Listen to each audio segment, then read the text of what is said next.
Hello friends, welcome back to the channel Doubt Expert.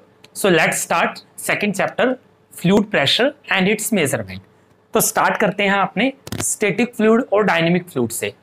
पहले हमें ये क्लैरिटी होनी चाहिए कि स्टैटिक फ्लूइड क्या होते हैं और डायनेमिक फ्लूइड क्या होता है। देखिए, स्टैटिक फ्लूइड वो हैं जो कि स्टैटिक कंडीशन में हो, मतलब रेस्ट कंडीशन में हो, मतलब कि V0 हो, मतलब फ्लूइड जो है वो फ्लो ना करे।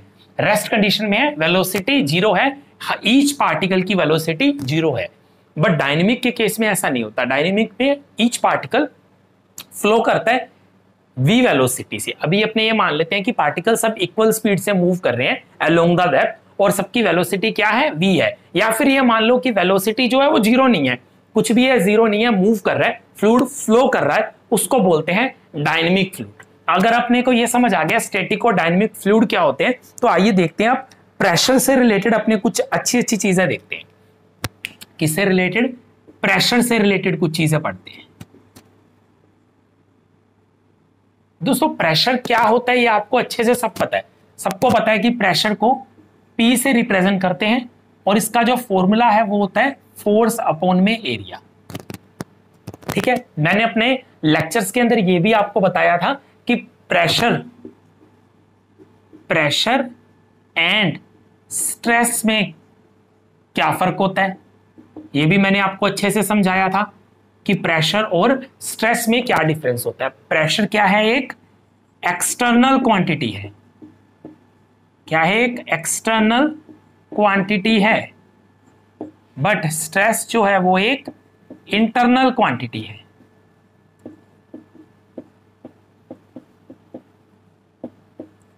स्ट्रेस हमेशा इंटरनल लगता है, ठीक है, लेकिन जो प्रेशर है वो हमेशा एक्सटर्नली लगाया जाता है। कभी भी बाहर से आप स्ट्रेस नहीं लगा सकते, बाहर से प्रेशर लगाओगे। Stress is a internal resistance, जो आपने फोर्स लगाया उसका जो इंटरनल रेजिस्टेंस है वो है स्ट्रेस। तो प्रेशर क्या होता है ये तो हमें पता है, फॉर्मूला दोनों का सेम रहेगा, फोर्स अपॉन में एरिया।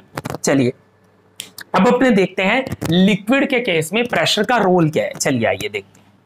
मान लीजिए ये एक कंटेनर है और इसके अंदर मैंने एक लिक्विड रखा है, वाटर।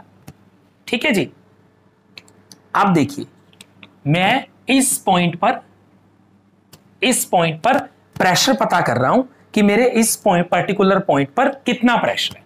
तो देखिए, सबसे पहले हमें एक चीज माइंड में रखनी है, जब भी हमें किसी पॉइंट पर प्रेशर बताना है तो हमें यह पता होना चाहिए कि फ्लूइड स्टैटिक है या डायनेमिक। तो जब भी मैं बोलूं कि बताओ प्रेशर क्या है, तो आप मेरे से पूछोगे सर फ्लूइड स्टैटिक है या डायनेमिक है, तो मैं बता रहा हूं कि स्टार्टिंग पहला केस जो है वो हम स्टैटिक का लेते हैं। पहला स्टैटिक का केस है, फ्लूइड स्टैटिक है, वेलोसिटी जीरो है, रेस्ट कंडीशन में। तो बेटा जब भी फ्लूइड स्टैटिक होगा, रेस्ट कंडीशन में होगा, तो उस केस में फ्लूइड पर जो ये प्रेशर लगेगा ये क्या होगा, हर एक डायरेक्शन से इक्वल प्रेशर आएगा। ईच डायरेक्शन, चाहे साइडों से आ रहा है, ऊपर नीचे, ऐसे थ्री डायमेंशनल में जितनी भी डायरेक्शंस एग्जिस्ट करती हैं सबसे प्रेशर क्या आएगा, इक्वल आएगा। क्या आएगा? इक्वल होगा। पहली बात। अगर मैं इस पार्टिकल की जो लोकेशन है वो चेंज कर दूंगा तो प्रेशर डिफरेंट हो जाएगा, बट स्टिल अगर मैं यहां बात करूं तो यहां अपने आप में एक इक्वल होगा।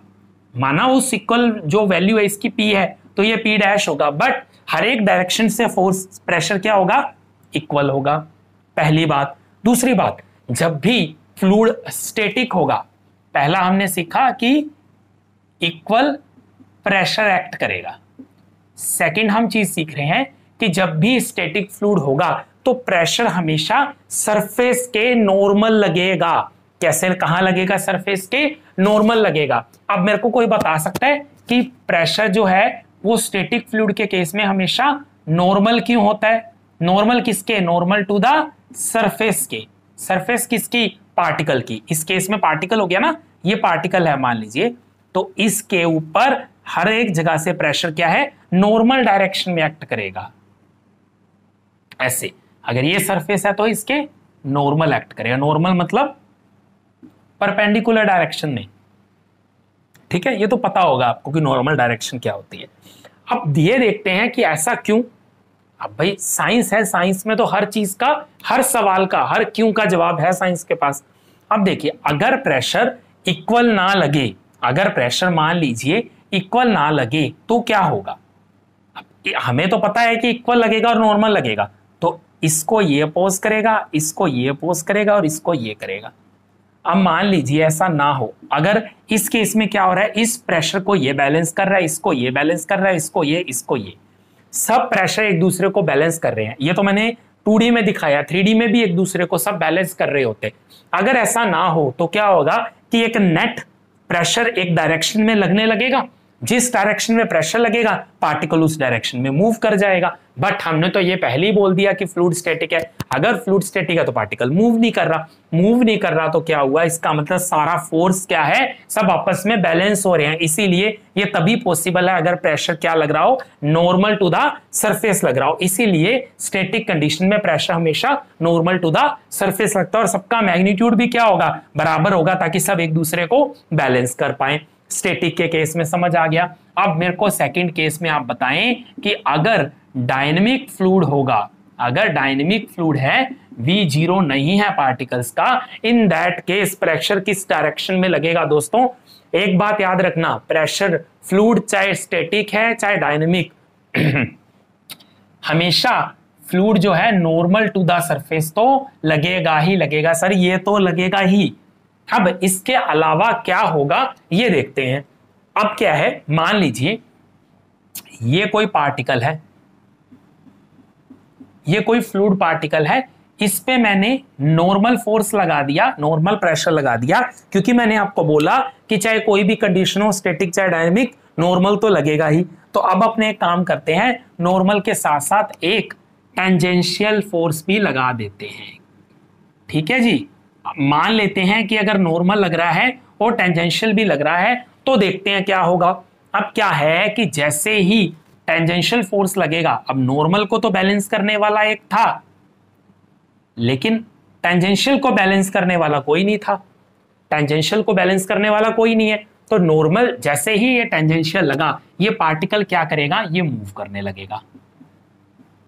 इस टेंजेंशियल प्रेशर के कारण, एक P डैश कंपोनेंट के कारण क्या होगा, पार्टिकल मूव करेगा। अब जब पार्टिकल मूव करेगा तो क्या होगा, हमने नो स्लिप कंडीशन पढ़ी है। क्या पढ़ी है, नो स्लिप कंडीशन पढ़ी है हमने। इसमें क्या होता है कि अगर कोई फिक्स्ड सरफेस है, अगर कोई फिक्स्ड सरफेस है और उसके ऊपर फ्लूइड है, तो फ्लूइड की वो लेयर जो कि डायरेक्ट टच में होगी इस सरफेस के, अब सरफेस तो मूव नहीं कर रही है, तो उस डायरेक्ट टच में जो लेयर है उसकी वेलोसिटी भी क्या होगी, 0 होगी। इसको बोलते हैं नो स्लिप कंडीशन। क्या बोलते हैं, नो स्लिप। किसी भी तरह की स्लिपिंग अलाउड नहीं होती है, ये लेयर ऊपर वाली स्लिप करके फ्लो नहीं कर सकती, इसीलिए इसको बोलते हैं नो स्लिप कंडीशन। अब अगर ये सरफेस v वेलोसिटी से मूव कर रही है तो इसके जस्ट साथ वाली लेयर भी v से मूव करेगी, और धीरे धीरे धीरे धीरे क्या होगा, वेलोसिटी लेयर जैसे जैसे ऊपर जाएंगे वो रेजिस्टेंस कम होता जाएगा और हमारी वेलोसिटी धीरे धीरे ऊपर आते आते एक v वेलोसिटी अटेन हो जाएगी। ये केस होता है, इसको और डिटेल में आगे वाले चैप्टर्स में देखेंगे। अब बात ये आती है कि हमारे इस केस में क्या होगा। अब जैसे ही पार्टिकल पर एक टेंजेंशियल फोर्स लगा, ये मूव करा, ये मूव किया, तो इसके जस्ट ऊपर वाली लेयर क्या होगी, वो भी मूव करेगी। तो दो लेयर, एक स्टैटिक, एक रुकी हुई थी, दूसरी मूव कर रही है, तो दोनों आपस में क्या हो गया, एक रिलेटिव डिस्प्लेसमेंट हुआ, जिसके कारण क्या होगा, इस फोर्स के कारण जो इसके जस्ट ऊपर वाटर की लेयर है उस पर भी एक टेंजेंशियल फोर्स लगेगा, क्योंकि वो लेयर इसको मूव करने से रोकेगी पार्टिकल को। तो अगर एक फोर्स लगेगा इसके ऊपर भी, इसका मतलब क्या हुआ, ऊपर वाली लेयर भी मूव करेगी। इसी तरह क्या हुआ, इस पार्टिकल के आसपास का वाटर मूव करेगा। इसका मतलब यह हुआ कि फ्लूइड किस डायरेक्शन स्टेट में है, v is equal to naught 0 की स्टेट में है। इसका मतलब क्या हुआ, फ्लूइड क्या है, डायनेमिक है। तो अगर मैं रिवर्स जाऊं तो इसका मतलब यह हुआ कि जब भी डायनेमिक फ्लूइड हम लेंगे तो उस केस में फोर्स या प्रेशर दो डायरेक्शन में एक्ट करेगा, एक तो नॉर्मल और एक टेंजेंशियल। तो अब अपने को यह समझ आ गया कि स्टैटिक के केस में फोर्स सिर्फ नॉर्मल टू द पार्टिकल लगता है, नॉर्मल टू द सरफेस लगता है, बट डायनेमिक के केस में टेंजेंशियल एंड नॉर्मल दोनों फोर्सेस एक्ट करते हैं। अब ये चीज हमारे बिल्कुल क्लियर हो गई है, बट एक चीज रह गई, क्या? अब मेरे को आप ये बताइए कि ये जो प्रेशर आपको दिखाई दे रहा है, ये प्रेशर ऐसे लग रहा है इस, तो कोई डेफिनेटिव डायरेक्शन मेरे को नहीं दिखाई दे रही है, डायरेक्शन डिफाइन नहीं है, यहां भी लग रहा है, इधर भी हर डायरेक्शन में एक्ट कर रहा है। इसका मतलब ये हुआ कि प्रेशर की कोई डायरेक्शन नहीं होती, इसका क्या होता है, सिर्फ मैग्नीट्यूड होता है। तो बताइए एक ऐसी क्वांटिटी जिसका सिर्फ मैग्नीट्यूड होता है, डायरेक्शन नहीं होती, तो उसको क्या बोलते हैं? उसको बोलते हैं दोस्तों स्केलर क्वांटिटी। क्या बोलते हैं? स्केलर क्वांटिटी बोलते हैं। इसका मतलब प्रेशर क्या है?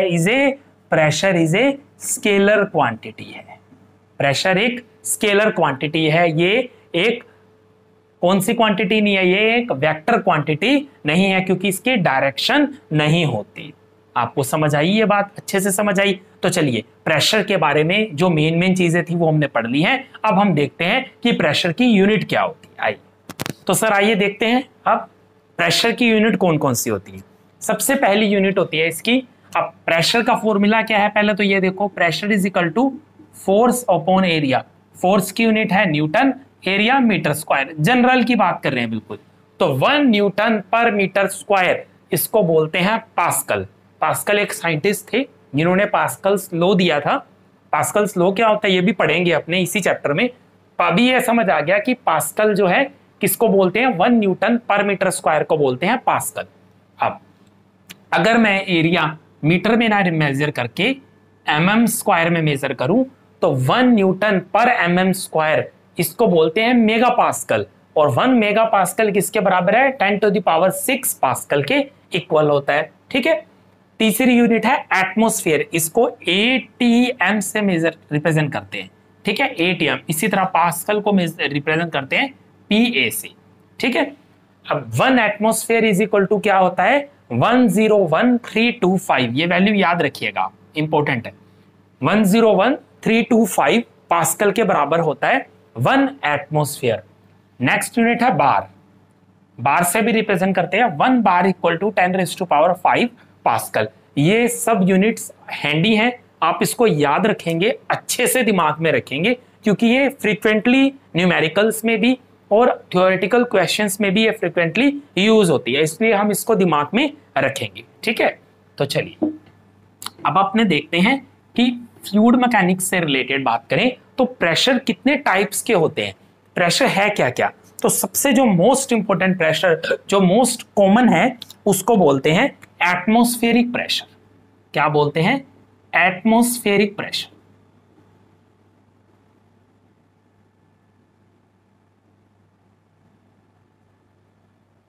अब एटमॉस्फेरिक प्रेशर क्या होता है?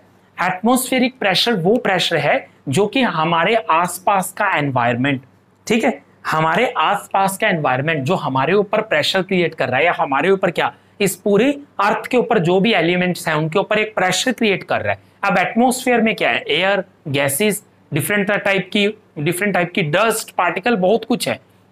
तो वो सब गैसेस जो है, वो सब एटमॉस्फेयर मिलके जो बना, वो सब हमारे ऊपर एक प्रेशर क्रिएट कर रहा है। उस प्रेशर को हमने नाम दे दिया एटमॉस्फेरिक प्रेशर। और एटमॉस्फेरिक प्रेशर किसके बराबर है? अब मान लेते हैं 1 ATM के बराबर है। अब ये चेंज भी हो सकता है। अब इसीलिए यहां से एटमॉस्फेरिक प्रेशर से ही टर्म किसके साथ आई? 1 ATM। मतलब ATM जो यूनिट है वो यहां से आई है, एटमॉस्फेरिक प्रेशर को रिप्रेजेंट करती है वो। ठीक है जी। अब अपने को ये समझ आ गया कि एटमॉस्फेरिक प्रेशर क्या होता है। ठीक है। अब जब भी हम प्रेशर को मेजर करेंगे तो हमारे पास 2 तरीके हो गए प्रेशर को मेजर करने के। एक तो ये तरीका, एक तो ये लेवल हो गया, ठीक है जी, और एक ये लेवल हो गया। ये जो लेवल है ये रिप्रेजेंट कर रहा है एटमॉस्फेरिक प्रेशर को, और ये जो लेवल है ये रिप्रेजेंट कर रहा है जीरो प्रेशर। ठीक है जी, ये एब्सोल्यूट जीरो हो गई। ठीक है, ये जीरो प्रेशर हो गया, ये एटमॉस्फेरिक। अब जब भी हम प्रेशर मेजर करेंगे, अब आइदर तो हम with respect to absolute measure करें या फिर हम with respect to atmospheric pressure measure करें। तो दो तरीके हो गए प्रेशर को मेजर करने के। अगर तरीके दो हैं मेजर करने के, इसीलिए दोनों से जो प्रेशर की वैल्यू आएगी उसका नाम भी अलग हो गया। इसीलिए सेकंड प्रेशर जो हम पढ़ते हैं उसको बोलते हैं गेज प्रेशर। क्या बोलते हैं इसको? गेज प्रेशर बोलते हैं। तो गेज प्रेशर वो प्रेशर है जिसको एटमॉस्फेरिक प्रेशर के रिस्पेक्ट में, इसके रेफरेंस में मेजर किया जाए। तो जब भी कोई वैल्यू आएगी तो हम ये मान के चलेंगे, मान लीजिए वैल्यू आई 5 atm, तो हम मान के चलेंगे कि ये विद रिस्पेक्ट टू क्या है? एटमॉस्फेरिक प्रेशर के रिस्पेक्ट में है। अब ये जो वैल्यू है ये किसको रिप्रेजेंट कर रही है? एटमॉस्फेरिक प्रेशर को मेजर कर रही है। ये रेफरेंस हमने ले लिया कि जी इस रेफरेंस पे हमने मेजर करेंगे। अगर मैं एब्सोल्यूट 0 से मेजर करूं तो उसको बोलते हैं एब्सोल्यूट प्रेशर। क्या बोलते हैं उसको? एब्सोल्यूट प्रेशर बोलते हैं। अब जितनी भी हमारी डिवाइसेस हैं, मेजर डिवाइसेस जो हैं, वो इसी तरह कैलिब्रेट की गई हैं कि वो हमें जो है गेज प्रेशर दे। क्या दे? गेज प्रेशर दे। कौन? मेजर प्रेशर मेजरिंग डिवाइसेस जो हैं वो हमें क्या देती हैं? गेज प्रेशर देती हैं। ऐसा नहीं है कि एब्सोल्यूट प्रेशर को मेजर नहीं किया जा सकता, इसके लिए कोई डिवाइस नहीं बनी है, डिवाइस है, बट मेजर डिवाइसेस हमें गेज प्रेशर की रीडिंग देती हैं। अब आपको ये समझ आ गया कि जब भी एब्सोल्यूट प्रेशर मेजर करेंगे तो हमेशा एब्सोल्यूट 0 का कंपैरिजन में करेंगे, और जब भी गेज मेजर करेंगे वो हमेशा एटमॉस्फेरिक प्रेशर के रेफरेंस में करेंगे। इसीलिए ये हो गया गेज और ये हो गया एब्सोल्यूट।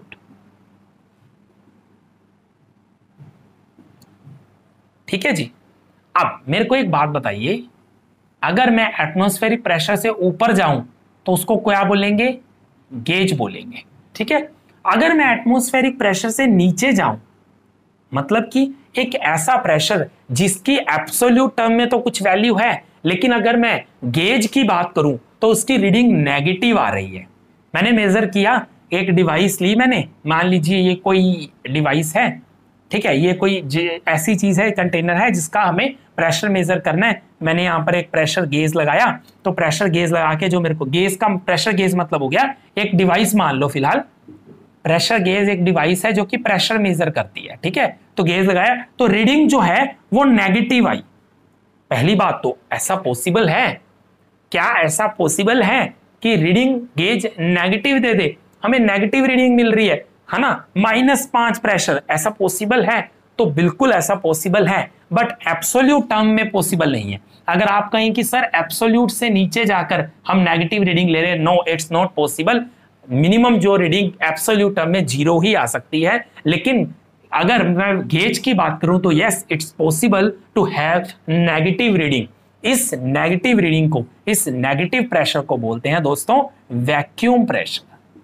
क्या बोलते हैं? वैक्यूम प्रेशर बोलते हैं। तो 4 टाइप के प्रेशर हमने अच्छे से देखे, एक atmospheric pressure, gauge pressure, absolute pressure and vacuum pressure. ये चारों pressure fluid mechanics point of view very very important, आपको इसको ध्यान रखना है। मेजर करने का तरीका भी मैंने आपको बता दिया, बहुत आसान है। You can very easily measure, कि आप इजीली रीडिंग देख के बता सकते हैं कि वो गेज रीडिंग है, एटमॉस्फेरिक प्रेशर क्या है, 0 क्या है, वैक्यूम प्रेशर कैसे मेजर किया। अगर नेगेटिव रीडिंग आई हुई है और वो गेज है तो इसका मतलब क्या हुआ?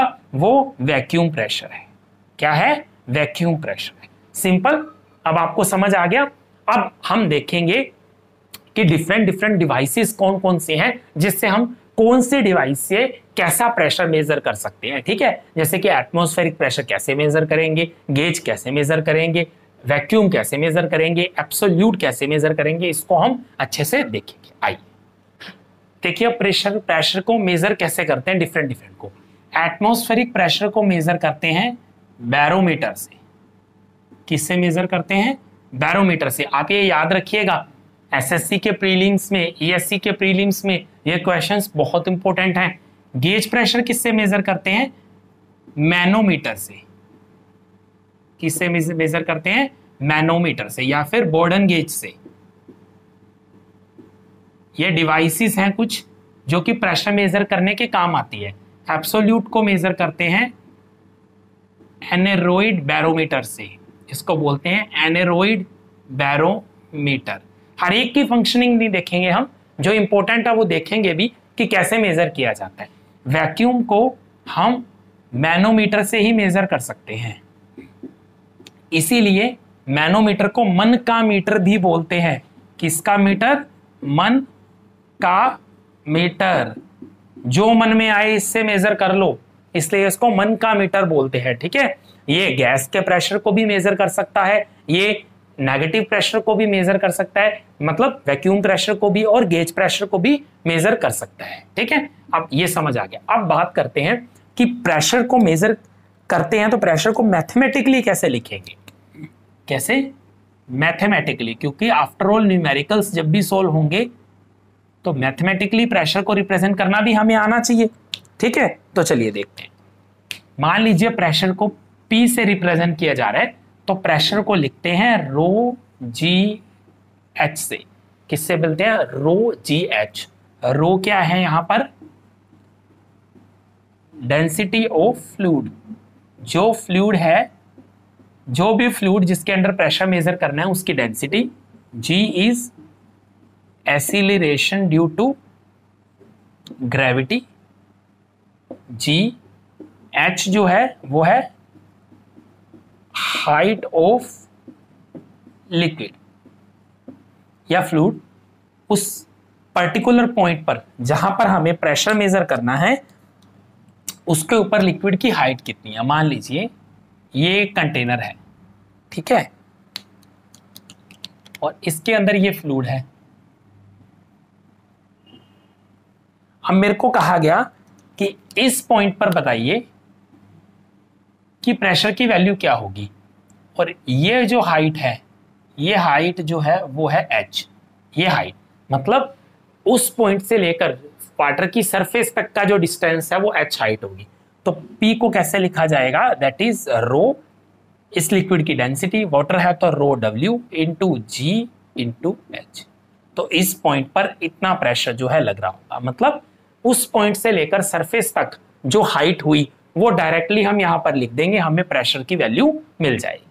तो रो जी एच फॉर्मूला हो गया, इसको हम अच्छे से याद रखेंगे। प्रेशर का फॉर्मूला है rho g h. H is the height of water. चलिए, अगर अपने को ये समझ आ गया तो अब अपने नेक्स्ट देखते हैं कि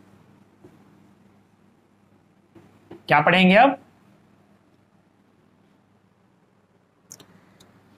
एटमॉस्फेरिक प्रेशर को मेजर करके देखते हैं। चलिए, मान लीजिए, अब पहले मैं ये बता दूं कि एटमॉस्फेरिक प्रेशर जो है इसकी वैल्यू 1 atm के बराबर होती है। ये आपको पता होना चाहिए। यूनिट्स के अंदर हमने पढ़ा था कि 1 atm is equal to 101325 pascal के बराबर है, या फिर 101325 न्यूटन पर मीटर स्क्वायर की इक्वल होता है 1 atm प्रेशर, एटमॉस्फेरिक प्रेशर। अब मान लीजिए मेरे को एटमॉस्फेरिक प्रेशर ही मेजर करना है और वाटर जो है वो मैंने ले रखा है। ठीक है, एब्सोल्यूट टर्म में बात कर रहे हैं तभी एटमॉस्फेरिक प्रेशर की बात आई है। अगर मैं गेज की बात करता तो इसकी वैल्यू तो 0 हो जाती, क्योंकि एटमॉस्फेरिक प्रेशर के रेफरेंस में तो मेजर करते हैं गेज। अब P atm की बात कर रहा हूं, एब्सोल्यूट में बात करते हैं, फॉर्मूला लगेगा rho W into g into height of water. तो कितनी हाइट होगी वाटर की वो निकालने की कोशिश करते हैं। 101325 न्यूटन पर metre square divide by rho W, कितना होता है डेंसिटी वाटर की? 1000 इंटू 9.81। जी की वैल्यू इक्वल टू किसके हो जाएगा? HW की। तो बताइए जल्दी से कैलकुलेट करके कि हाइट ऑफ वाटर कितनी आ गई। ये आएगी कुछ लगभग 10.3 मीटर के आसपास। इसका मतलब 10.3 मीटर की हाइट का वाटर जो है उसके कारण जितना प्रेशर आया, that pressure is acting on us. क्या फील होता है कभी कि इतना ज्यादा प्रेशर 10 मीटर की हाइट का वाटर, अगर मैं आपको एक बकेट पानी दे दूं ना उठाने के लिए तो उसमें पसीने छूट जाएंगे। सोचो, एक बकेट पानी में क्या 1 मीटर का भी नहीं होगा, 10 मीटर का पानी का प्रेशर हमारे ऊपर लग रहा है और हमें फील भी नहीं हो रहा। समझ रहे हैं आप? क्योंकि हमारी बॉडी हैबिचुअल है उस प्रेशर की। लेकिन अगर आप इस प्रेशर को 10.3 से बढ़ाओगे या घटाओगे हाइट पे जाते हैं प्रेशर डिक्रीज होता है, नोज ब्लीडिंग होने लगती है, प्रॉब्लम्स आने लगती है ना, चक्कर आने लगते हैं। तो इसका मतलब हमारी बॉडी इतने प्रेशर के लिए हैबिचुअल है। अगर आप स्पेस में जाओगे तो वहां प्रेशर मान लो हमारे ऊपर नहीं है, तो हमारी बॉडी अलग तरीके से एक्ट करेगी, समझे आप। तो ये प्रेशर हमारे ऊपर लग रहा है। इसी तरह आप मेरे को एक काम कीजिए, अब आप मेरे को कैलकुलेशन करके बताइए कि अगर लिक्विड मरकरी है, अगर लिक्विड मरकरी है तो कितना प्रेशर आएगा। तो क्या आएगा, PATM equal to ρHg into G into H mercury. PATM क्या है, 101325 पास्कल न्यूटन पर metre square equal to 13,600 into 9.81 into HW। तो HW की वैल्यू जो है, जो भी आएगी उतना जो है उतनी मीटर मरकरी का प्रेशर हमारे ऊपर लग रहा है। तो इसी तरीके से ये मेरा कैलकुलेशन करने का मतलब था कि आपको ये समझ आ सके कि प्रेशर की कैलकुलेशन आखिर करते कैसे हैं, समझे आप। अब ये प्रेशर की कैलकुलेशन कैसे करनी है ये हमें अच्छे से समझ आ गया। चलिए अब मूव करते हैं अपने नेक्स्ट टॉपिक की तरफ। देखिए गेट में इस तरह के न्यूमेरिकल बड़े फेमस हैं, चाहे मैकेनिकल ब्रांच है चाहे सिविल ब्रांच है, कोई भी ब्रांच हो, इस तरह के क्वेश्चंस बहुत कॉमन है। खासकर गेट में, मेंस में भी ESC के और SSC के इस तरह के क्वेश्चन मिल सकते हैं, स्टेट एग्जाम्स में भी आ सकते हैं। अब मैं आपको आज इस तरह के क्वेश्चन को सॉल्व करने के ट्रिक सिखाऊंगा, पर पहले ये देखते हैं कि ये क्वेश्चन है क्या, क्योंकि कुछ लोगों को देख के समझ ही नहीं आ रहा होगा कि आखिर है क्या। देखिए सबसे पहले मैं आपको ये बता दूं कि ये जो डिवाइस आपको नजर आ रही है इसको बोलते हैं गेज या फिर प्रेशर गेज। क्या बोलते हैं इनको, प्रेशर गेज बोलते हैं। प्रेशर गेज का क्या काम है, प्रेशर गेज हमें प्रेशर मेजर करने के काम आता है। किस काम आता है, प्रेशर मेजर करने के काम आता है, ठीक है। अब इसका नाम है गेज, तो इसका मतलब ये कौन सा प्रेशर मेजर करता है, हमेशा गेज प्रेशर। अब ये गेज प्रेशर मेजर करता है, तो गेज प्रेशर क्या होता है, that is with respect to atmospheric pressure. ये हमेशा प्रेशर मेजर करता है with respect to atmospheric pressure. अब एटमॉस्फेरिक प्रेशर के रिस्पेक्ट में ये रीडिंग देगा हमेशा। क्या इस गेज का एटमॉस्फेयर हमेशा यही वाला एटमॉस्फेयर रहेगा जो हमारे आसपास है। इस केस में यस, ये प्रेशर के लिए जो हमारे आसपास का एनवायरनमेंट है, जो एटमॉस्फेयर है, वही इसके लिए एटमॉस्फेयर होगा। बट क्या इसके लिए भी वही एटमॉस्फेयर होगा, नहीं। इसके लिए एटमॉस्फेयर, इस बॉक्स का प्रेशर जो है इसके लिए, इस गेज के लिए वो एटमॉस्फेरिक प्रेशर का काम करेगा। ये ट्रिक आपको हमेशा याद रखनी है। इस चीज को, इस कॉन्सेप्ट को आपको समझना है कि गेज प्रेशर जो है या फिर pressure gauge, gauge pressure measure करता है, ठीक है, with respect to atmospheric pressure measure करता है, ठीक है, बिल्कुल सही बात है। बट एटमॉस्फेरिक प्रेशर क्या हमेशा ये आसपास का एनवायरनमेंट है, ऐसा नहीं है। इस गेज के आसपास का एनवायरनमेंट क्या है उसके रिस्पेक्ट में रीडिंग हमें देगा। तो ये जो गेज है ये तो एटमॉस्फेरिक हमारे आसपास का जो है इसके रिस्पेक्ट में रीडिंग देगा, और ये वाला जो गेज है वो इस बॉक्स के अंदर का जो प्रेशर है उसके रिस्पेक्ट में रीडिंग देगा। समझ आई बात। अब हमें गिवन क्या है, PG1 इक्वल टू 5 बार, मतलब इस गेज ने, इस वाले गेज ने जो रीडिंग हमें बताई वो बताई 5 बार, ठीक है। PG2 1 बार, इस जो बंदे ने, इस गेज ने जो रीडिंग बताई that is 1 bar. Atmospheric pressure दिया हुआ है 1.01 बार, मतलब हमारे आसपास का एनवायरनमेंट, उसकी प्रेशर कितना है 1.01 है। ये भी समझ आ गया। पूछा क्या है, पूछा है find absolute value of this P। इस P की एब्सोल्यूट वैल्यू हमें बतानी है। क्या बतानी है, एब्सोल्यूट वैल्यू बतानी है। अगर हमसे इस P की गेज वैल्यू पूछी होती, क्या पूछी होती, गेज वैल्यू पूछी होती, तो आंसर डायरेक्टली 5 बार हो जाता, क्योंकि ये जो गेज लिखा हुआ है ये हमें इसकी गेज वैल्यू ही बता रहा था, तो आंसर डायरेक्ट हो जाता। बट इन्होंने इसीलिए एब्सोल्यूट वैल्यू पूछ ली। अब एब्सोल्यूट वैल्यू तब पता चलेगी जब इस प्रेशर को पता होगा। मान लीजिए ये है P2, इसकी वैल्यू पता होगी।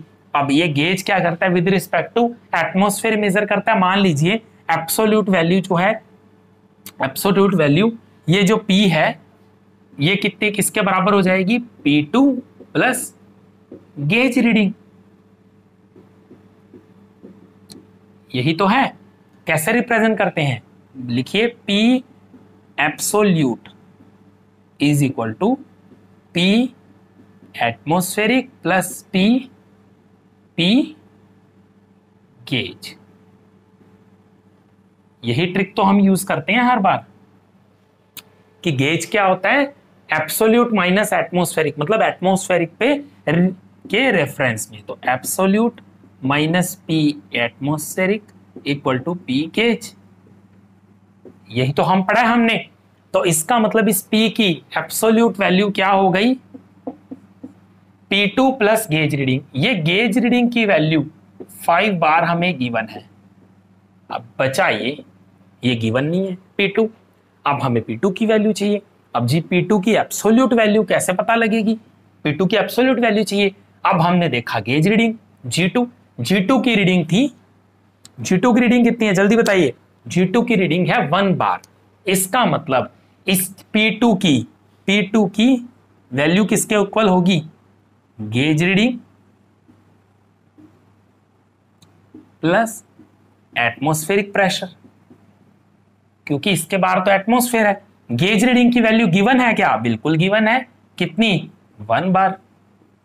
एटमॉस्फेरिक प्रेशर की रीडिंग पता है क्या, बिल्कुल पता है 1.01 बार। इसका मतलब P2 की वैल्यू हो गई 2.01 बार। यहां तक समझ आया कि P2 की वैल्यू कितनी हो गई।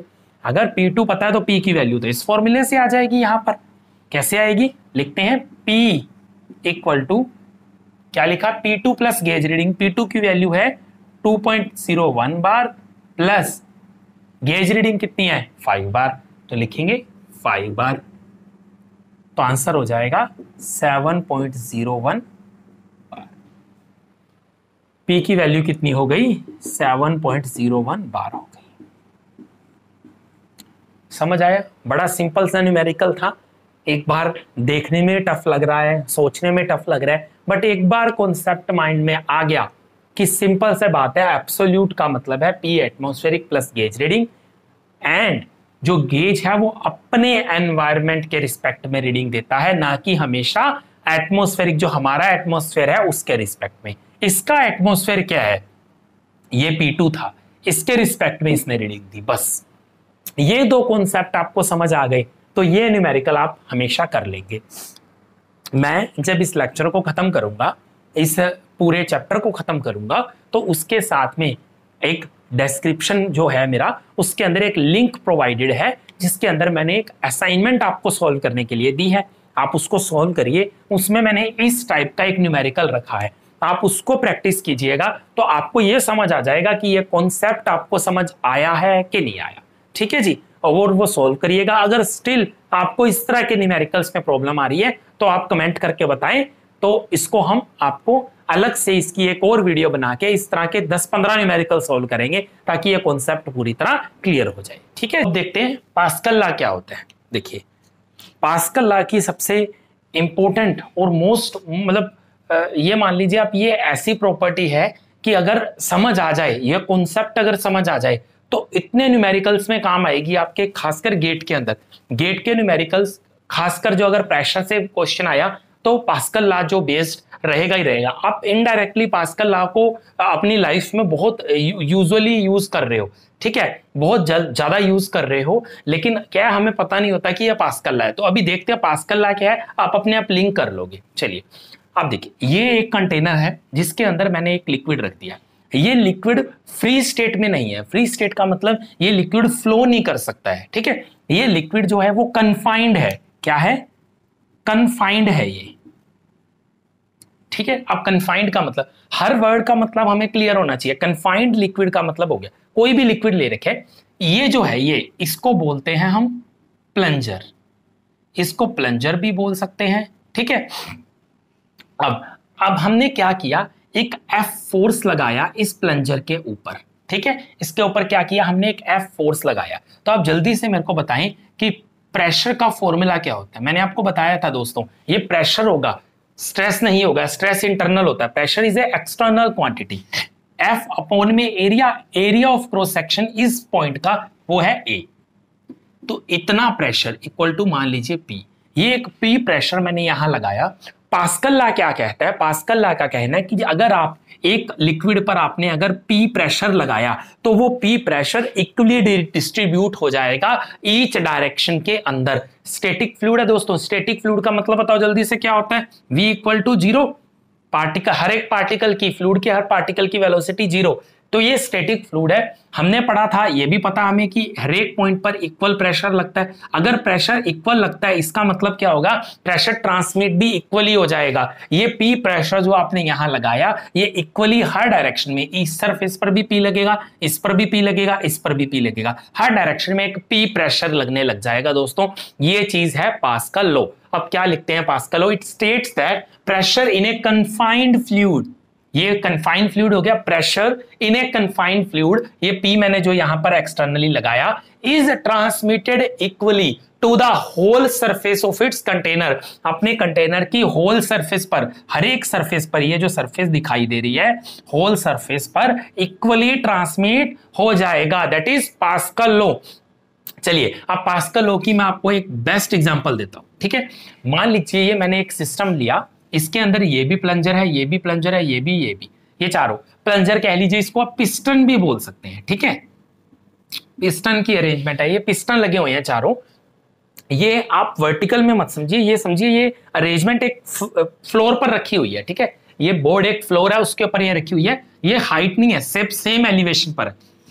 तो मैंने क्या किया, एक P प्रेशर इस पॉइंट पे लगाया। तो आप मेरे को बताएं कि यहां तीनों पोजीशंस पर कितना प्रेशर लगेगा। अगर पास्कल लॉ आपके समझ आ गया तो आपको पता है कि जैसे ही P प्रेशर यहां पर पहुंचा वो इक्वली ट्रांसमिट हो जाएगा हर डायरेक्शन की तरफ। तो यहां भी P लगेगा, यहां भी P लगेगा, यहां भी P लगेगा। अगर आप अब क्या है, लोग generally mechanics point of view सोचने लगते हैं कि यार एक इसके कारण यहां 3 जगह पे कैसे लग गया। दोस्तों प्रेशर मैंने आपको बताया, pressure is a scalar quantity. तो देखिए यहां पर अब इसको आप मैकेनिक्स पॉइंट ऑफ व्यू मत सोचिए, क्यों, क्योंकि प्रेशर क्या है, एक स्केलर क्वांटिटी है। बस हमें पास्कल लॉ याद रखना है कि जैसे ही इस लिक्विड के अंदर प्रेशर आएगा वो इक्वली ट्रांसमिट हो जाएगा ईच डायरेक्शन के अंदर। ये क्लियर हो गया कॉन्सेप्ट, तो आपके पास्कल लॉ समझ आ गया, ठीक है। अब एक एप्लीकेशन देखते हैं, आपके और अच्छे से क्लियर हो जाएगा। आइए देखिए, इसको पहली एप्लीकेशन जो है पास्कल लॉ की, उसको बोलते हैं प्लंजर रैम सिस्टम।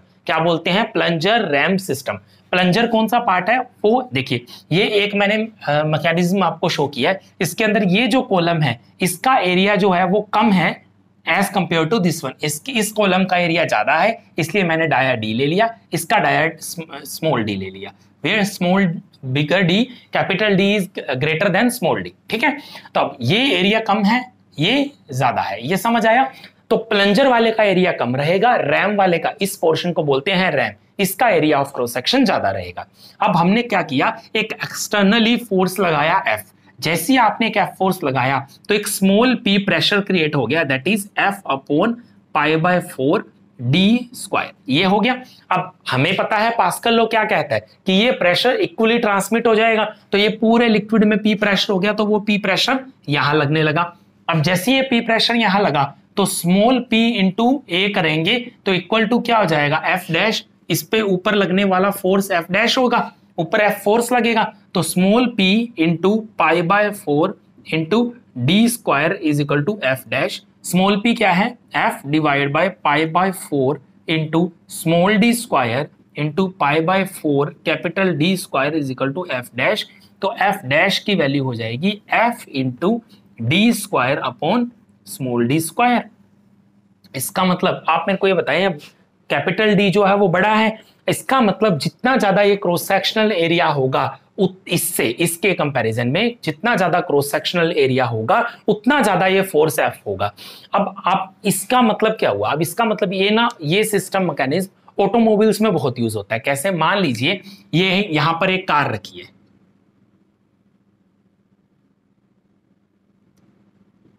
ठीक है, ये कार को लिफ्ट करना है आपने। अब ये कार का जो वेट है वो बहुत ज्यादा होगा, ठीक है। मान लीजिए लेट्स सपोज ये कार का वेट जो है वो 100 kg है, ठीक है। 100 मान लेते हैं, 50 kg मान लेते हैं, चलो 100 ही ठीक है। 100 kg जो है इस कार का वेट है, ठीक है। अब हमें यहां से लिफ्ट करना है। अब 100 kg को लिफ्ट करने के लिए बहुत ज्यादा फोर्स, 100 kg के इक्वल फोर्स लगाना पड़ेगा हमें, लेकिन मैकेनिक्स का यूज करेंगे तो हम क्या करेंगे, हम इस क्रॉस सेक्शनल एरिया को 10 टाइम्स रख लेंगे इसके कंपैरिजन में। तो क्या होगा, एक फोर्स, हमें कितना फोर्स लगाना है, एफ डैश अगर 100 kg है तो एफ इंटू 10 हो जाएगा क्रॉस सेक्शनल एरिया। तो हमें सिर्फ F इक्वल टू 10 kg का फोर्स इस प्लंजर एरिया पे लगाना है, तो ऑटोमेटिकली ये कार लिफ्ट हो जाएगी। इसका मतलब यही प्रिंसिपल हम यूज करते हैं। आपको नॉलेज हो तो ब्रेक सिस्टम में भी कहीं ना कहीं हाइड्रोलिक ब्रेक्स होते हैं ना, हाइड्रोलिक ब्रेक्स का मतलब भी यही है, आप बहुत स्मॉल फोर्स जो है अपने पैर से लगाते हैं और उसके रिजल्ट्स क्या होता है, बहुत हैवी फोर्स निकल के आता है। तो ये प्लंजर रैम सिस्टम जो है पास्कल लॉ का बेस्ट एग्जांपल है, ठीक है। अब इसके ऊपर अपने एक न्यूमेरिकल सॉल्व करते हैं ताकि हमें क्लियरली समझ आ जाए कि ये प्लंजर रैम सिस्टम होता क्या है और पास्कल लॉ की एप्लीकेशन का क्या है और उसको कैसे हम ब्यूटीफुली यूज कर सकते हैं। आइए तो आइए अब इस न्यूमेरिकल को देखते हैं। ये न्यूमेरिकल जो है वो अब तक हमने जितना भी प्रेशर से रिलेटेड जितनी भी चीजें पढ़ी हैं, चाहे प्रेशर इक्वेशन है, चाहे पास्कल लॉ हमने पढ़ा था, तो ये सब का प्रिंसिपल, जो सारे वो प्रिंसिपल्स थे वो इस न्यूमेरिकल के अंदर यूज होने वाले हैं। सारे कॉन्सेप्ट्स का यूज करेंगे हम, ठीक है। तो सबसे पहले देखते हैं कि क्वेश्चन क्या कह रहा है। When a pressure P is applied at 5 mm dia limb, 5 mm dia limb कौन सा है, ये वाला, और ये है 10 mm डाया लिम्ब या फिर कोलम, एक ही बात है। अगर वो ये बोलता 5 mm डाया कोलम तो ये इसको डिनोट करता, लिम्ब भी एक ही चीज है, दोनों सेम चीज होती है। तो इस वाले लिम्ब की जो डाया है वो 5 mm है, इसका 10 mm है। इसने एक पी प्रेशर अप्लाई किया, मान लीजिए यहां पर इसने प्री प्रेशर जो है वो अप्लाई कर दिया। पी प्रेशर अप्लाई करने से water rises in the limb by 100 mm। Water जो, अच्छा अब वाटर जो है वो राइज कर गया, वाटर जो है यहां पर पी प्रेशर लगाने से वाटर 100 mm राइज कर गया। और ये कह रहे हैं, पहले तो आप मेरे को ये बताएं कि वाटर जो है वो राइज कब करता है। अगर पी प्रेशर नीचे की ओर लगता तो ये वाटर तो ड्रॉप करना चाहिए था, लेकिन इस केस में क्या हुआ, वाटर राइज कर गया। इसका मतलब हमने जो प्रेशर लगाया वो क्या था, सक्शन प्रेशर था। कौन सा प्रेशर था, सक्शन प्रेशर था, तभी तो राइज किया ना, सक्शन प्रेशर लगाया। इसको नेगेटिव प्रेशर भी कह सकते हैं कि हमने कौन सा प्रेशर लगाया, नेगेटिव प्रेशर लगाया, ठीक है। अब इसका मतलब ये हुआ जब भी हम इस P की वैल्यू फाइंड करेंगे ये क्या आएगी, वैल्यू में नेगेटिव आएगी। अगर नेगेटिव आई है तो इसका मतलब हमने न्यूमेरिकल सही सॉल्व किया, अदरवाइज हमने गलत किया। तो चलिए ये समझ आ गया कि P प्रेशर लगाने से 100 mm तक लिक्विड राइज हो गया, ठीक है। फिर पूछ रहा है the other limb is open to the atmosphere, ये वाला लिम्ब है ये ओपन टू द एटमोस्फेयर है। तो बताइए यहां पर कितना प्रेशर लग रहा है। फिर अगर ये लिम्ब ओपन टू एटमोस्फेयर है तो यहां प्रेशर लग रहा है P एटमोस्फेयर, ठीक है। इस लिक्विड पर कितना, P एटमोस्फेयर लग रहा है। अब मेरे को ये बताइए कि जब सक्शन करने से ये 100 mm लिक्विड राइज कर गया तो क्या कुछ लिक्विड यहां से डिक्रीज नहीं करेगा लेवल, बिल्कुल करना तो चाहिए। कुछ मान लीजिए x mm डेप्थ जो है वो डिक्रीज कर गई। अब ऐसा क्यों, अगर राइज कर रहा है तो कुछ लिक्विड गिर क्यों रहा है। ऐसा दोस्तों इसलिए हो रहा है क्योंकि इस कंटेनर में जो वॉल्यूम है वो क्या है, कांस्टेंट है। किसकी वॉल्यूम, लिक्विड की वॉल्यूम। ये जो वाटर इसके अंदर प्रेजेंट है ये तो फिक्स्ड वॉल्यूम है, अगर आप कुछ वाटर यहां लेके जाएंगे तो ऑब्वियसली वो डिक्रीज हो जाएगा। इसका मतलब जितना लिक्विड राइज किया और जितना वॉल्यूम लिक्विड ड्रॉप करेगी वो दोनों इक्वल होंगे। तो V1 is equal to V2, यही मोस्ट इंपोर्टेंट कॉन्सेप्ट इस न्यूमेरिकल में यूज होगा इस x डेप्थ को निकालने के लिए। तो चलिए ये V1 मान लेते हैं, ये V2 मान लेते हैं। तो V1 को कैलकुलेट करते हैं। आइए V1 क्या हो जाएगा, 100 mm into π/4 into 5 square equal to x into π/4 into 10 square. ये लेंथ है, ये एरिया है, ये एरिया, ये लेंथ, ये एरिया, ये लेंथ। तो लेंथ इंटू एरिया वॉल्यूम बन गई। अब तो जब हमने दोनों वॉल्यूम्स को इक्वेट किया तो हमें क्या मिला कि π/4 से π/4 कैंसिल हो जाएगा, 10 स्क्वायर 100 कैंसिल, x की वैल्यू किसके इक्वल होगी 5 स्क्वायर के, मतलब 25। तो अपने पास x की वैल्यू आ गई 25 mm, ये 25 mm ये वैल्यू पता लग गई। अब क्या होगा कि ये लिक्विड तो राइज कर गया पूरा का पूरा, यहाँ पर ये इनिशियल लेवल था हमारा, तो यहां लिख लेते हैं इनिशियल। तो इनिशियल लेवल से 100 mm राइज कर गया और इनिशियल लेवल से ही ये 25 mm लिक्विड जो है वो डाउन चला गया ताकि वॉल्यूम कांस्टेंट रहे। तो अब होगा क्या कि अब लेवल जो है वो यहां पर इक्वेट करेगा, ये लेवल यहां मैच करेगा। तो अब अपने को क्या करना है, अब सेकंड कॉन्सेप्ट 2 हम लगाएंगे अब किसका, प्रेशर इक्वेशन का। अब हम प्रेशर इक्वेशन लिखेंगे दोस्तों। अब प्रेशर इक्वेशन क्या है ये मैंने आपको पहले भी लगाना सिखाई है। प्रेशर इक्वेशन एक पॉइंट से दूसरे पॉइंट तक लगाई जाती है और सिंपली प्रेशर का फॉर्मूला यूज होता है rho g h, rho is the density of liquid. अब इस पॉइंट से लेकर हम प्रेशर इक्वेशन यहां से लगाते हुए यहां तक जाएंगे, इस पॉइंट तक। और यहां प्रेशर क्या लग रहा है, पी एटमॉस्फेयर लग रहा है क्योंकि ये ओपन है, और यहां पर पी प्रेशर लग रहा है। ठीक है, तो चलिए अब प्रेशर इक्वेशन लगाते हैं और कॉन्सेप्ट 2 का हम देखते हैं क्या होगी। अब प्रेशर इक्वेशन मैंने लगाई, सबसे पहले पी। देखिए दोस्तों, प्रेशर इक्वेशन की साइन कन्वेंशन बता देता हूं। जब भी प्रेशर इक्वेशन लगाते हुए डाउनवर्ड आएंगे तो साइन हमेशा क्या होगा, पॉजिटिव होगा, और अगर अपवर्ड जाएंगे तो साइन हमेशा क्या होगा, नेगेटिव होगा। ये बात याद रखिए। अब मैं नीचे की ओर आ रहा हूं, पी प्लस आएगा क्योंकि साइन पॉजिटिव रहेगा, पी नीचे आ रहे हो, 100 + 25 125 mm का वाटर है, सेम है, वाटर ही है, तो 125 ये H हो गया इंटू रो W इंटू जी, रो जी एच। ये प्रेशर आ गया यहां पर इस पॉइंट पर। अब ये पॉइंट नंबर 1 है। अब देखिए सेम लिक्विड है, ये पॉइंट नंबर 2 आ गया। क्या मैं पॉइंट 1 से पॉइंट 2 पर जंप कर सकता हूं? बिल्कुल, क्योंकि ये लिक्विड दोनों में क्या है, लिक्विड सेम है, सेम हाइट है दोनों की, तो हम डायरेक्ट जंप करके 2 पे आ जाएंगे। अब 2 पे प्रेशर कितना, equal to P ATM,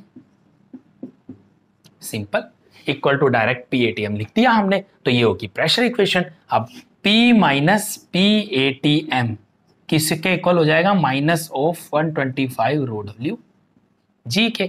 minus क्यों आया, क्योंकि इधर ले गए। अब शो कर रहा है कि इसकी वैल्यू नेगेटिव है, नेगेटिव ही तो होगी, वो तो मैंने आपको पहले ही बता दिया था कि ये जो प्रेशर है वो क्या है, सक्शन प्रेशर है। तो ये नेगेटिव वैल्यू प्रूव कर रही है कि हमारा आंसर क्या है, करेक्ट है। अब इसकी वैल्यू आप फाइंड कर लीजिएगा, आपको P माइनस पी एटीएम की वैल्यू आ जाएगी। अब मेरा कहने का मतलब ये है कि कुछ चीजें हमें पहले से समझ आ जाती हैं। हमने जस्ट P को डाउनवर्ड मान लिया, उसकी नेगेटिव वैल्यू आई, इसका मतलब आफ्टर ऑल P कहां लग रहा है, अपवर्ड डायरेक्शन में लग रहा है, that is suction in nature. अब 2 कॉन्सेप्ट इस न्यूमेरिकल में हमने यूज किए। पहला कॉन्सेप्ट था वॉल्यूम कांस्टेंट का, सेकंड कॉन्सेप्ट था प्रेशर इक्वेशन का। ये गेट के अंदर 2 मार्क्स का क्वेश्चन रहता है, 2 मार्क्स का रहेगा ये।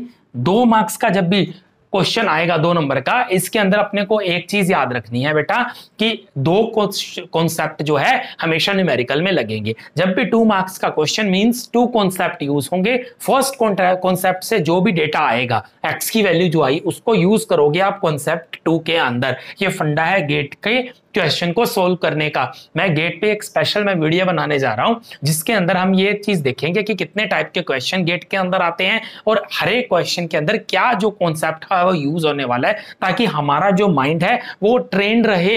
1 मार्क्स 2 मार्क्स किस तरह का क्वेश्चन है और उसको कैसे स्ट्रेटेजी क्या रहेगी सोल्व करने की, उस पर स्पेशल वीडियो में बनाऊंगा।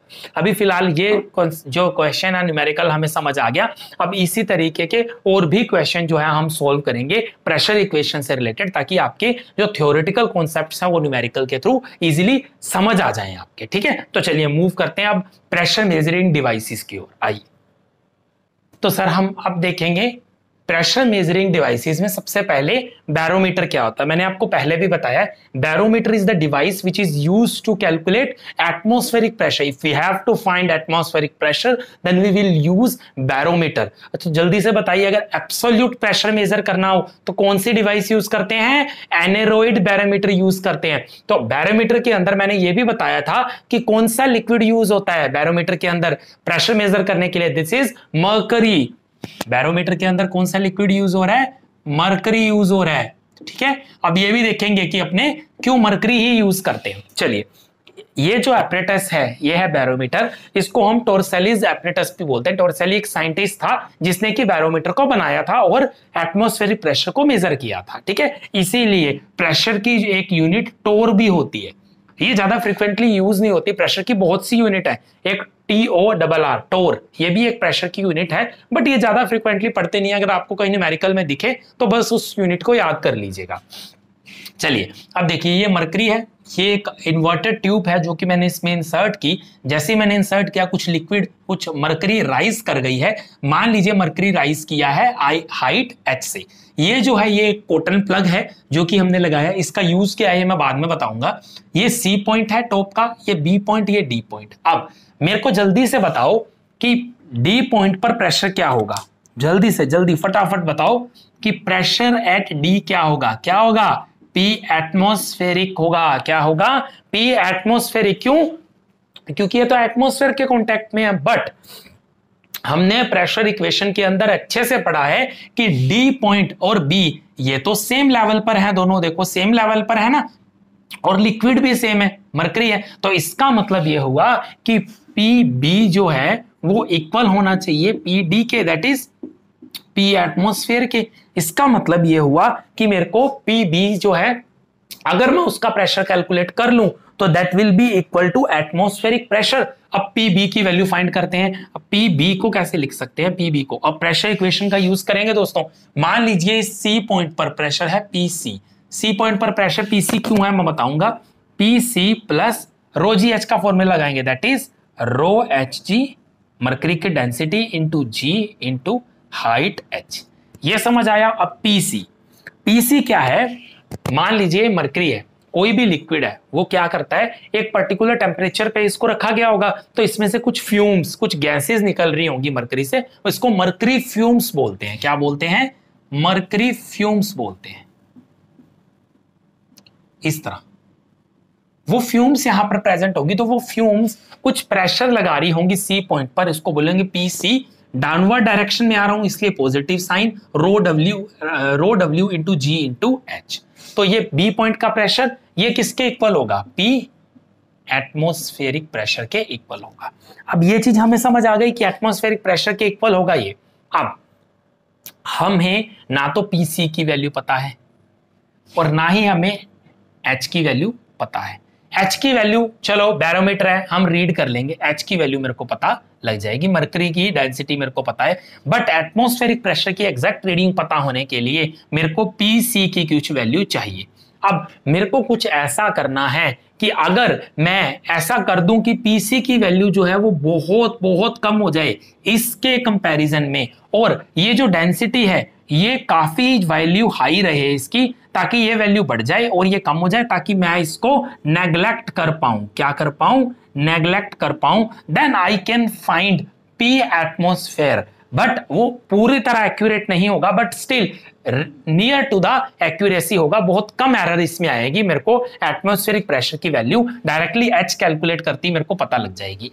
अब दोस्तों बात आती है, आपको मैं ये बता दूं कि मरकरी जो है वो बहुत इजीली अवेलेबल मटेरियल नहीं है, बहुत रेयर अवेलेबल है, और मरकरी बहुत कॉस्टली भी है। इसके बावजूद इस साइंटिस्ट ने मरकरी का यूज किया, वाटर का यूज नहीं किया। वाटर या फिर ऑयल कोई भी यूज कर सकता था, कैरोसिन वगैरह है ना, नेफ्थलीन कुछ भी यूज कर सकते थे वो, लेकिन उन्होंने मरकरी ही यूज किया। ऐसा क्यों? अब देखो दोस्तों ऐसा क्यों हुआ इसको जानते हैं। मरकरी एक ऐसा फ्लूइड है जिसकी वाटर से डेंसिटी 13.6 टाइम्स होती है ना।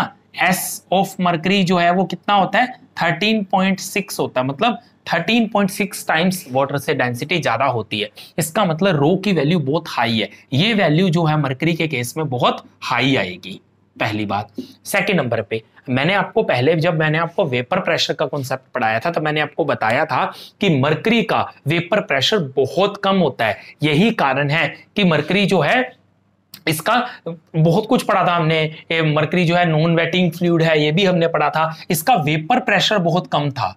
क्या था? इसका वेपर प्रेशर बहुत कम था। अगर इसका वेपर प्रेशर बहुत कम है तो मान लीजिए ये एटमॉस्फेरिक प्रेशर है, ये वेपर प्रेशर है, हमने इस तरह पढ़ा था ना, ये एटमॉस्फेरिक प्रेशर है।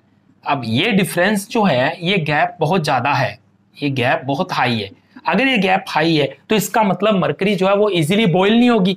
अगर मरकरी इजीली बॉयल नहीं होगा तो इजीली मरकरी की वेपर्स नहीं बनेंगी। अगर वेपर्स नहीं बनेगी इसका मतलब ये वेपर्स बहुत कम होंगी। अगर रूम टेम्परेचर की बात करूं तो बहुत ही रेयर, बहुत नेग्लिजिबल क्वांटिटी में वेपर्स होंगी। अगर नेग्लिजिबल वेपर्स है तो वेपर प्रेशर भी नेग्लिजिबल, तो मैं पीसी को नेग्लेक्ट कर सकता हूं और बोल सकता हूं कि पी एटमॉस्फेयर जो है वो डायरेक्टली रो H G into g into H के बराबर होगा।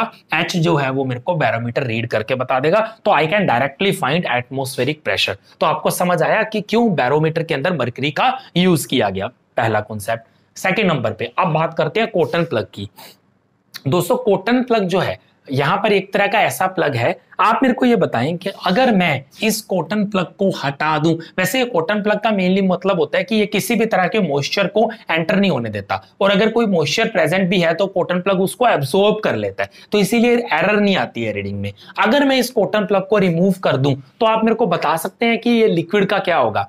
अब ऑप्शन देता हूं मैं आपको, चलिए मैं आपको ऑप्शंस दे रहा हूं, है ना। जिसको समझ आ गया वो तो कॉन्सेप्ट का यूज करके मेरे को आंसर बताए, और जिसको समझ नहीं आया वो तुक्का मार दे, है ना। गैस भी तो कर सकते हैं अपने एग्जाम में। ए ऑप्शन, ए ऑप्शन है कि अगर मैं कॉटन प्लग हटा दूं तो ये जो लिक्विड है ये राइज कर जाएगा, ये लिक्विड राइज कर जाएगा। बी ऑप्शन है फॉल कर जाएगा, ये लिक्विड नीचे गिरेगा। सी ऑप्शन है सेम हाइट, कोई फर्क नहीं आएगा, नो डिफरेंस, वही हाइट मेंटेन करेगा। डी ऑप्शन ओसिलेट करेगा, कभी ऊपर जाएगा कभी नीचे, ऐसे साइन वेव की तरह ओसिलेट करता रहेगा। ठीक है, तो जल्दी से सोच के बताइए कि चारों में से कौन सा ऑप्शन होगा। अब क्या ऑप्शन आंसर सही होगा, तुक्का मारने को जो मर्जी मार दीजिए आप, लेकिन कॉन्सेप्ट यूज करते हैं दोस्तों। कॉन्सेप्ट क्या कहता है कि जैसे कॉटन प्लग को रिमूव करवाया जाएगा, ये जो पॉइंट है, ये जो एनवायरनमेंट है, अब कोई वेपर्स इसमें नहीं रहेगी, सब तो बाहर निकल जाएंगी और यहां पर एटमॉस्फेरिक प्रेशर क्रिएट हो जाएगा। ठीक है, अब यहां पर भी एटमॉस्फेरिक प्रेशर, यहां पर भी एटमॉस्फेरिक प्रेशर, तो एक बात बताइए, यहां पर भी एटमॉस्फेरिक प्रेशर, अगर ये दोनों प्रेशर सेम हैं तो इस लिक्विड का तो होना बनता ही नहीं है। जैसे ही आप दोस्तों करोगे ये सारा लिक्विड क्या होगा, नीचे आ जाएगा और इस कंटेनर में चला जाएगा। सी पॉइंट और बी पॉइंट सेम हो जाएंगे, डी के इक्वल, और प्रेशर फिर इस तरह इक्वल हो जाएगा। इसका मतलब कॉटन प्लग को रिमूव करते ही ये लिक्विड क्या करेगा, फॉल करेगा। समझ आया, ये थ्योरेटिकल क्वेश्चन है, ये आपको एसएससी में, ईएससी के प्रीलिम्स में बहुत जनरली आपको देखने को मिल जाता है। चलिए, ये थी प्रेशर मेजरिंग डिवाइसेस, कौन सी, एटमॉस्फेरिक प्रेशर की। अब हम देखेंगे गेज प्रेशर को मेजर करने के लिए कौन कौन सी डिवाइसेस यूज होती हैं। अब जनरली हम गेज को जो मेजर यूज करते हैं और सक्शन या नेगेटिव प्रेशर को कैसे मेजर करते हैं, उस तरह की डिवाइसेस को हम डिटेल में स्टडी करेंगे। आइए